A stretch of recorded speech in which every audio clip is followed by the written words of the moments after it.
नमस्कार दर्शक बंधु एवं आंचलिक पाणीपाग विज्ञान संघ पक्षर एक बड़ खबर सामना को आसी दुर्बल होती घूर्णिझड़ परिणत है बात्या मंथा यह सब स्थान प्रबल अति प्रबल वर्षा हो पारे। दुर्बल हो घूर्णिझड़ परिणत है बात्या मंथा आंध्र प्रदेश उपकूल उपर भयंकर घूर्णिझड़ उत्तर पश्चिम दिगरे गति कर घूर्णिझड़ परिणत हो जाइए। घंटा प्रति 10 किमी बेगर अग्रसर हो नरपुर और मछलीपट्टनम मध्य अच्छी मंथा क्रमशः आहरी दुर्बल हो गभीर अवपातर रूप नहीं पारे। बात्या प्रभाव में आज बुधवार मालकानगिरी कोरापुट नवरंगपुर कलाहांडी और रायगड़ा आदि 5 जिला को भीषण वर्षा ने रेड वार्निंग जारी कराई। सेहीपरि नुआपड़ा बलांगीर कंधमाल गंजाम और गजपति जिलार गोटे किंबा 2 स्थान में प्रबल और अति प्रबल वर्षा नहीं ऑरेंज वार्निंग जारी कराई एवं अन्य जिलागुड़िक प्रबल वर्षा ने येलो वार्निंग जारी कराई। नवेम्बर 1 पर्यंत विभिन्न राज्य में विभिन्न स्थान में वर्षा लगी पाणीपाग विभाग पक्षर आकलन कराई।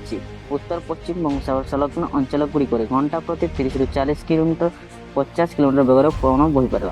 सरकार पक्षर जिला प्रशासन को सतर्क रहा और निम्न अंचल लोक सुरक्षित स्थान को स्थानांतर करने निर्देश दी। आपण मैंने सतर्क रुहतु। पाणीपाग विभाग और सरकार निर्देश अनुसरण करूँ। अधिक अपडेट आम चैनल सहित जुक्त रुहतु।